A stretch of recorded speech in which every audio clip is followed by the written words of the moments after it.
Vous aurez des difficultés à vous déplacer aujourd'hui. Vous êtes nombreux à avoir pris des dispositions pour rejoindre votre lieu de travail. Pour cette nouvelle journée de grève dans les transports contre la réforme des retraites, vous avez peut-être choisi le covoiturage. Une autre pratique est en pleine croissance.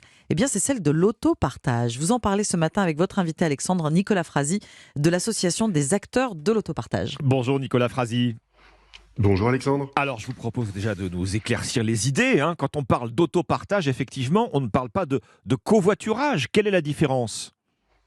Exactement, oui. Autopartage, ce sont des véhicules en libre service. Vous pouvez les avoir, on dit en boucle ou en free floating. En free floating, ce sera uniquement dans les villes. En boucle, on peut en trouver dans les villes, les grandes villes, les petites villes et même parfois les villages. L'objectif, c'est de vous proposer un véhicule proche de chez vous que vous pouvez louer pour quelques minutes, pour quelques heures ou même quelques jours ou plusieurs semaines si vous en avez besoin pour typiquement partir en vacances. Ouais, donc avec l'autopartage, on partage la même voiture, mais pas en même temps, en résumé. Exactement. L'objectif, in fine, c'est de vous permettre de remplacer votre seconde, voire peut-être votre première voiture. On constate que les usagers qui passent à l'autopartage, en particulier les Français, l'ADEME a réalisé au total plus de 7 enquêtes depuis une décennie. On constate que 70% des usagers, typiquement sur l'autopartage en boucle, finissent par renoncer à un véhicule. C'est bien que l'autopartage leur permet de s'en passer. Oui, on échappe, parmi les nombreux avantages, j'imagine, à tous les frais fixes des propriétaires de voitures, les démarches aussi, on pense à tout ce qui est entretien. Oui, l'idée de l'autopartage, c'est de se dire, quand vous possédez un véhicule, vous payez un véhicule, un objet qui est inutilisé 95% du temps. Eh oui. Avec l'autopartage, l'idée c'est de pouvoir vous déplacer librement, pouvoir pour chacun de vos déplacements, finalement choisir le bon mode de déplacement.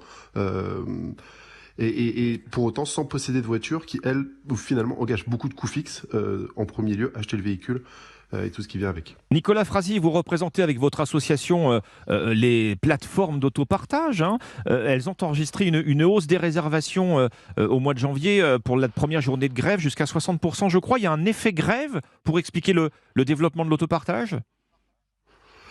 Pas précisément. L'autopartage ne va pas forcément être un allié des Français aujourd'hui qui peuvent être gênés dans leur déplacement à cause de la grève. L'autopartage, effectivement, se développe beaucoup, autant en termes de territoire. Encore une fois, dans les grandes villes, l'autopartage existait depuis très longtemps. Ça se développe beaucoup dans les villes moyennes et même dans certaines villes rurales, enfin en l'occurrence des petits villages où la collectivité soutient ce type d'initiative. L'autopartage, surtout, ce qui est intéressant, c'est que c'est pas particulièrement développé par des plateformes. C'est beaucoup, dans certains cas, des startups, aussi des sociétés coopératives dans beaucoup de villes de France. Parfois même, ce sont les villes elles-mêmes qui lancent des services d'autopartage, typiquement à Belfort, qui est très en avance sur ce sujet, ou La Rochelle. Oui. L'objectif, encore une fois, c'est de permettre vraiment aux Français de pouvoir se déplacer sans posséder un véhicule. C'est un magnifique moyen de faire des économies dans une période actuelle où la question du pouvoir d'achat est vraiment prégnante. Évidemment, l'autopartage existe entre particuliers. Nicolas Frasi, je veux mettre ma voiture en location, justement. Comment je m'y prends ? Il faut passer par une plateforme nécessairement ou Alors aujourd'hui, si vous voulez vous mettre votre véhicule en location, effectivement, Oui. il existe des plateformes. Pour autant, nous, l'autopartage dont on parle, ce n'est pas exactement l'autopartage entre particuliers. Comprenez-moi bien. L'idée, c'est de pouvoir louer un véhicule pour quelques heures, voire pour quelques minutes. Alors effectivement, il y a des plateformes de location entre particuliers qui vous permettent de le faire. Mais la plupart du temps, c'est surtout l'idée de louer un véhicule pour une journée, un week-end, pour finalement faire un service qui est plus proche de la location classique. traditionnelle, Oui.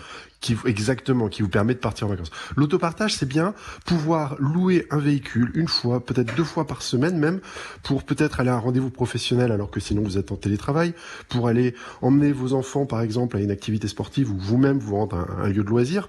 En tout état de cause, c'est vraiment pouvoir utiliser la voiture sur une base quasi hebdomadaire, sans pour autant en avoir besoin pour se rendre au travail. Dans cette logique-là, Nicolas Frasi, je pense au développement des ZFE, les zones à faible émission. C'est quelque chose qui devrait contribuer à développer cette forme d'autopartage dont vous parlez, électrique notamment, si on doit continuer, si on a besoin de se déplacer malgré tout en voiture dans ces zones, dans ces ZFE. Exactement. En tout cas, c'est un levier bien identifié par un certain nombre de collectivités. C'est ce que pousse effectivement la filière, c'est que l'autopartage peut être une solution d'accompagnement à proposer à tous les Français qui aujourd'hui possèdent un véhicule qui est potentiellement exclu dans le cadre du ZFE, de pouvoir avoir accès à un autre véhicule lorsque nécessaire, qui lui sera suffisamment récent, sans pour autant les forcer à acheter un nouveau véhicule si effectivement ils ont besoin de posséder un véhicule. Effectivement, on vous écoute, l'autopartage finalement, Nicolas Frazy, c'est le signe qu'avoir une voiture, ça revient de plus en plus cher et que finalement, c'est quelque chose qui va de plus en plus devoir se partager dans l'avenir. Oui, alors on peut le voir un peu. Enfin, je veux dire, l'idée c'est bien de proposer l'accès à un véhicule sans contrainte et en particulier sans le coût que ça représente. Aujourd'hui, posséder un véhicule effectivement coûte de plus en plus cher. Le prix, l'achat des véhicules, ce qui est aussi un élément qui accélère le développement de l'autopartage. Acheter un véhicule qui soit neuf ou d'occasion aujourd'hui coûte plus cher qu'avant. Pour autant, ce qui est aussi chouette, c'est qu'avec l'autopartage, vous pouvez vraiment choisir. Vous n'êtes plus engagé dans des coûts fixes qui finalement vous poussent à toujours utiliser le véhicule.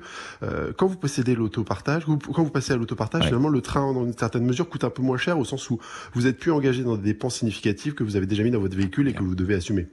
Merci Nicolas Frazy. Je rappelle que vous êtes membre porte-parole de l'association des acteurs de l'autopartage. Merci à vous. Merci.